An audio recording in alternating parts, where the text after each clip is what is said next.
Hello and welcome to another Firefly Studios video. Today we're going to be returning to our making of series, and today we're going to be spotlighting the Sci-Fi Space Colony base builder. Today I have with me Paul and Simon once again, and we're going to be running through a few questions related to the setting, the characters, and why we chose to go away from medieval history and go intergalactic with Space Colony.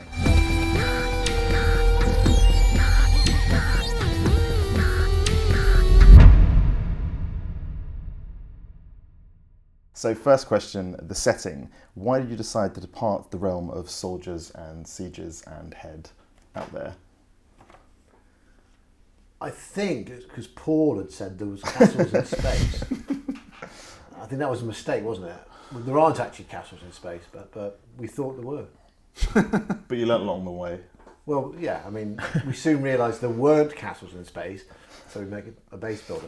No, I think mainly because we'd had like several years of doing castles, and we decided we wanted to do something different.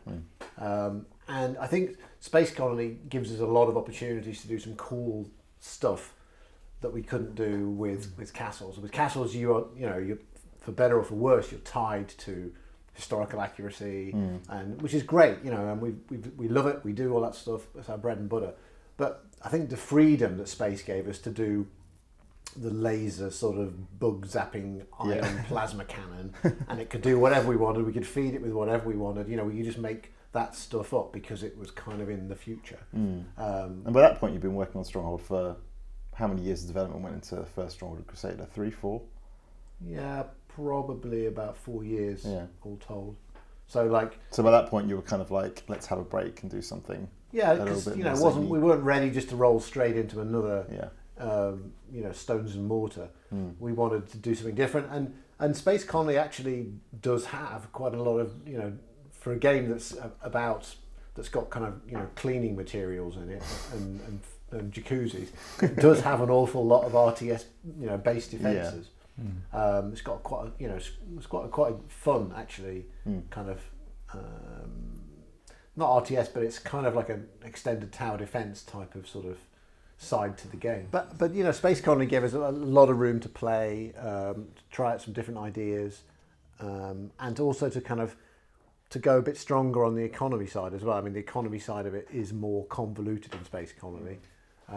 It's about paying wages on time and keeping people happy. And a lot more kind of tech rather than, whereas with Stronghold, obviously it's about feeding them apples, taxing them and torturing them. That's all we need to do. In that order. Probably. So what kind of things did you sort of bring across from Stronghold into Space Colony? Because obviously there are some common threads like base building, sort of accents, quite entertaining accents. Obviously you've got like the various regional accents in the original Stronghold, and then you've got the various characters in Space Colony, and what did you feel like you wanted to bring across from Stronghold? Obviously you wanted to do something different, but there must have been some threads that you thought, we can use that, and that's part of our DNA. But the basis of it is the economy and the base building, which is more city builder than say Stronghold is, but we just couldn't resist it. So you do get RTS-like control over your units to go out there and to fight the various baddies, whether they're kind of plants or whether they're insects or whether they're kind of alien species. You do get RTS control over that. So we brought a lot of that across, I think, perhaps more so than any sane person would do if you're building a city builder, right? We couldn't resist it. There's a lot of, obviously, the characters are quite key to it as well, aren't they? So a lot of the personality is in the characters as well. It's like, it's underpinning that sort of the base building elements with something. I think in a way, we took the kind of crazy character, well, not the crazy characters, but the kind of the poor downtrodden peasants that inhabit the world of Stronghold, and we actually kind of ran with that a little bit. So we kind of gave them a personality, because the game is about, if you're running a base, it's about, essentially, we decided, yes, you've got all the tech and oxygen and power and blah, blah, blah, but actually what makes pretty much every sci-fi film tick, it's the claustrophobic environment, it's the interpersonal relationships. Someone is going to go serial killer, someone else is going to get depressed, it's going to, there's going to be problems, right? And that seemed to us to be the most kind of like pertinent thing that we had to kind of cover.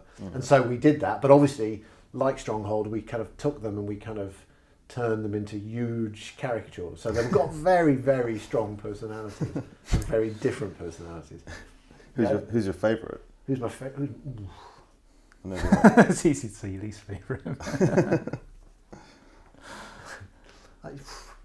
I mean, I there are some good ones. Do some great ones. I like Hoshi and Kita just because they're kind of they're kind of funky and cool. But actually, you know, the one bizarrely the one I kind of like the most is Tammy, just because I don't know. I kind of feel slightly sorry for her. Yeah.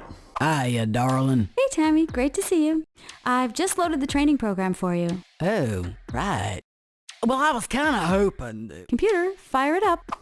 Yeah, it's true. She's probably the most relatable of the cast. Well, she's kind of Really like Stig though. Stig's good. Stig's not that relatable though, right? Hey.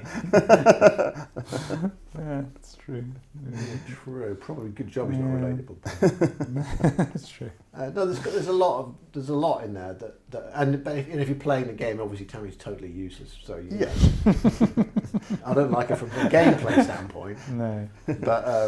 But characters. Yeah, no, I like Tammy. I mean, but we had a lot of fun with it, you know, creating those characters and then turning them into a game, and then figuring out who would interact well with who and who wouldn't, and who would rub people up the wrong way, etc. And what things they would need, whether they like to go into the 70s style disco floor, or whether it's the workout, or they just want to go and meditate. You know.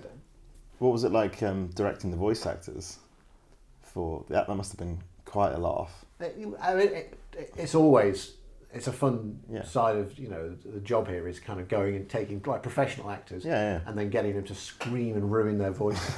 In Stronghold, when we would do all sorts of kind of like fighting scenes and boiling oil things. So with Space Colony, actually, it was slightly different, as I recall, and it gave the actors a lot more of a break and a lot more scope to kind of to run with it. So to some extent, they would run with the we'd give them the character, and then they would then make it their own, and that would then feed back to us, and we would then kind of use some of the stuff that the voice actors had done to actually kind of take the character in a slightly different direction, rather than us going, nope, the character will be this and it will do that, and keep doing it until you get it right. It was much better to kind of go, actually, that's a nicer character, so we'll adjust the in-game character accordingly. It's always nice when they can kind of, there's less restraints, constraints on them in terms of their voice acting. They can, because the characters are pretty crazy and they're designed to have big personalities, so they can go big on the voice acting and the style of voice acting. And I think the voice actors loved it. I mean,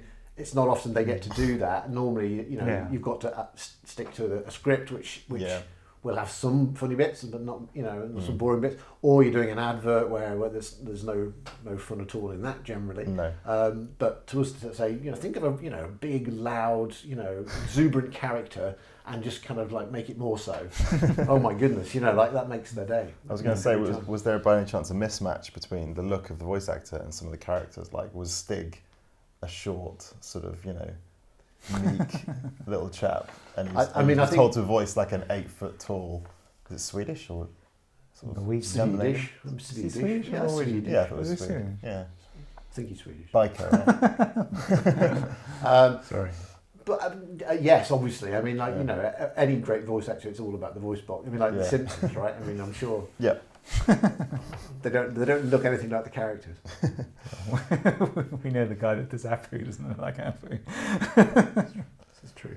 From a production point of view, obviously you were still sort of strategy sim baseballer territory, but it was a completely sort of different art direction, sort of creatively in terms of design. It was quite different.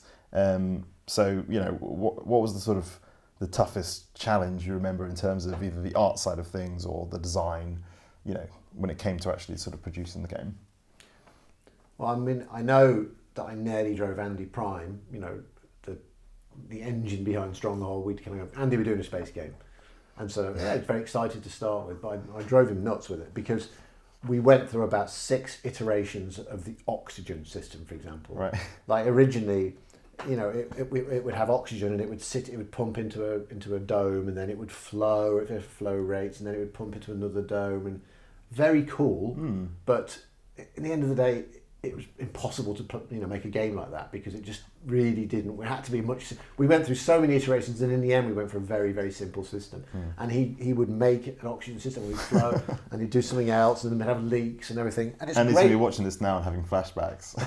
It's great if you kind To of last week. if you want to make an exact sim for NASA, then fantastic. But we started out with great expectations, and then we kind of like, well, no, it needs to be a lot simpler, because otherwise it would have been way too hardcore. If every single thing had been in the game had been kind of like simulated to that degree, it would have been a very dry game, and certainly not the game it turned out to be. And in terms of art direction, it wasn't a shift to 3D, not yet, but you were shifting, massively from quite sort of detailed, small sort of sprites and Stronghold through to, the sort of like stylized, I guess, like characterization of a lot of the Space Colony characters and buildings and aliens and. Because doing the art for something like Space Colony as an artist, I'm not an artist, but I know obviously I knew the artists that were working on it. It was a great project for artists, isn't it? Because there was no, as we were saying, not like Stronghold where they've got to replicate a castle that exists roughly. It was very much more of an open book, wasn't it, in terms of I think design? so. I think that they loved the characters because they were based, essentially in the present day or in the past now. And the aliens are a fun thing to do. Yeah, things you can concept up, and but I think the overall idea actually it's quite hard, because if you've got like Stronghold, you've got loads of reference. And you can go that's the granary. It's always the granary in Stronghold. That's the key. But whereas if you don't know what you're doing, it's hard to do it somehow. So actually, in some ways, actually the buildings and a lot of that stuff was quite hard. Because I love the look of Space Colony. I think it's amazing. I think some of the buildings, are really good. Like things like the medical bay, anything involving the android, I think they're great. There's kind of that nice there's a style to the sort of the more kind of leisure activities like the jacuzzi and things. They're more kind of obvious, something that you'd have in a space hotel. But then you've got the other side, the kind of the more military hardware and stuff like that, which is very, is very military, very clean, very kind of. And I think there's a lovely there's a real richness to the artwork. There is, and when we went everywhere with it. So you can have a scene where the space tourists are arriving and the little nuclear family and mom, dad, and the kids are going and playing crazy space golf over here, whilst the high grade kind of killer robots having a battle with some bloodthirsty aliens just a few hundred meters away over here. It's all fine, don't worry, nothing to see.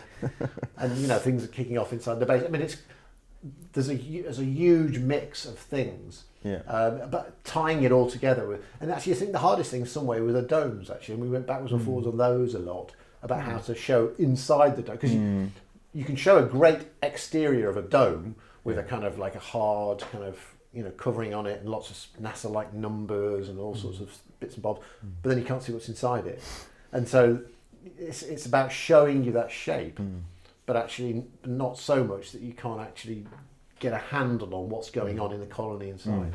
I remember doing screenshots of Space Colony, and it was a great game of screenshots. It wasn't easy because you had to get a lot of action happening, in one still screen, but there's so much colour in it, and it made such, when you got one, it was like you could make some really good ones with all the creatures, but then you could have creatures going, fighting and all that happening in one corner, and then you've obviously got people on a dance floor and a jacuzzi on the other side, which is, is what you want. You want people dancing with a ridiculous space. It's always that strange juxtaposition. Which is great. But it's like, it's so rich. The screenshots, it was always about, so that people could really look around the screenshots and see loads of different, golf course on one side, and then, fighting, and then.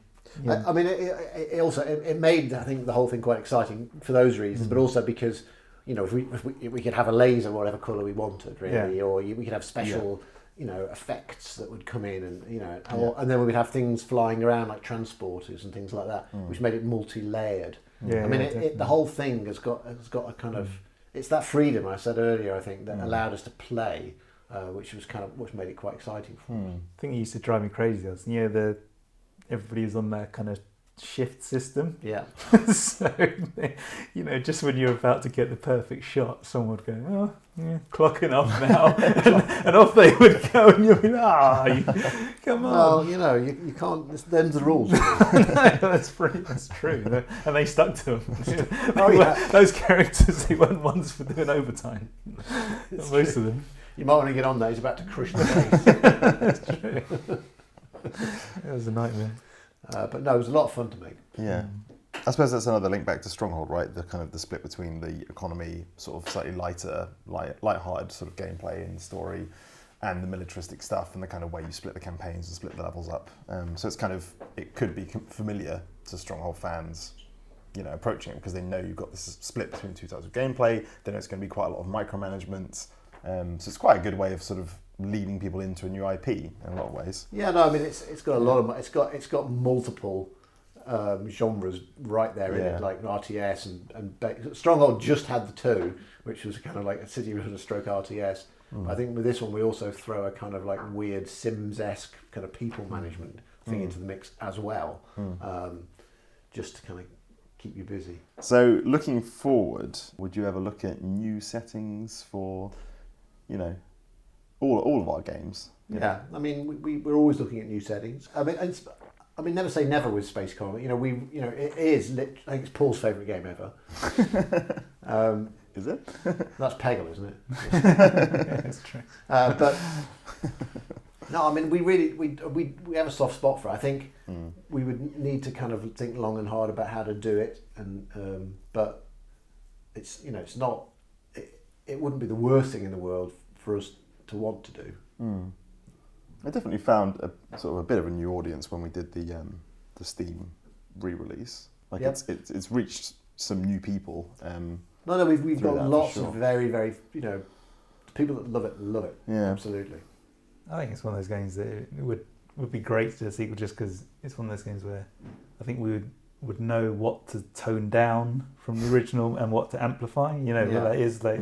It was quite clear, I think, once you got the reaction, which bits people liked and didn't like so much. And there's such a good sort of base game in there. I still quite like the idea of actual castles in space. Yes. I mean, a big dome over the top. No, just walls, people standing on the crenellations. Well, I mean, why not? No one's done that before. We cornered the market in space castles.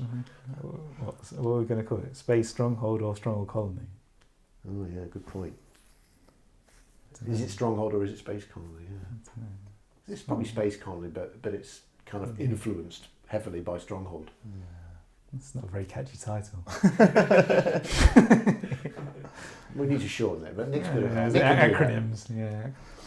So what kind of things you're talking about, sort of, going back to the game, and obviously it's been like 15 years since it came out and you've done the re-release, so the re-release is probably quite a good time to go back and play it, and because you would have tweaked a few things. What kind of things kind of jumped out as aspects of the game that you wanted to balance for the re-release or would be looked at for a sequel, or I think always one of the hardest things in Space Colony is because you've got to manage the people, and I guess this is a bit like Stronghold sometimes. If it gets out of control, then it can spiral. It can easily spiral out of control, which is a very Stronghold-ish thing. But I think it's kind of tweaking that personality mechanic to not be quite so extreme. So still have the personalities in there and manage them, but not maybe as detailed as you had to. So you could tone that down a little bit. But then the base building and the making of building. There's that mission where you got that 10-star hotel thing. I love that mission. It's great. Amplifying that. More stuff to be able to put down so you can really make an amazing looking base, and I think you could do some really good stuff. And so you can kind of still enjoy the characters and still play around with their interactions and use them in the right ways, but it doesn't sort of get in the way of the sort of the colony building. Yeah, I just think you don't want the characters to kind of get annoying or become too irritating, because you want to like them, not dislike them. You see what I mean? And so, Even Tammy. well, yeah, it's, it's okay to have a few hiccups along the way, but at times that you could really throttle them. So yeah, but there's a lot of great stuff in there. I think we maybe could have done a little bit more with the trading systems. It's all pretty much about your base. I think we could have put a model in a bit like, say, the off-world trading company's model, which is a kind of like a market where you kind of things change. What you need to do is dependent on outside forces. Right. So what we could have done that is possibly by having multiple competing bases on the same map. That's where I would like to go with it. Yeah, that intergalactic mining trading. Exactly. Angle. It could be off-world or it could be on-world competition. Yeah. But I think adding a bit of that, would add a little bit of. Then there could be some skullduggery, between the bases and things like that. So we're getting to a stronghold again. Yeah, exactly. But that could add a lot to it, I think. Yeah. Well, I always like the missions where it's kind of like economic war. So it's more. I always like that side of it, whereas sometimes it got quite military, which is fine. But I think I like the idea of sort of outperforming someone more than those missions were my favourite ones. I think you're right, Paul. But I like the idea of destroying your outperforming economy with my troops. Thank God it's not got multiplayer. Yeah, I was going to say multiplayer. That is what would happen. Definitely. My favourite little video clip is the shot of the arch enemy, the chief baddie aliens, the Fribulan. Yeah.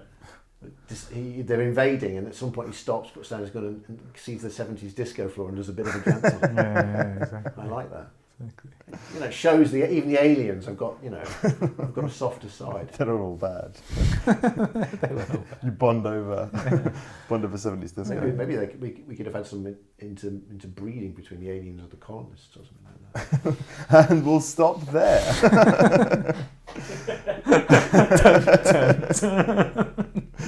Come back next week for more ideas on future Stronghold games. And on that bombshell, we'll say that was the making of Space Colony from Firefly Studios. Thanks to Paul and Simon for taking time to talk to us about the game. Tune in next week for another video on Firefly Studios YouTube, and let us know in the comments below what video you'd like us to make next on our making of documentary style series.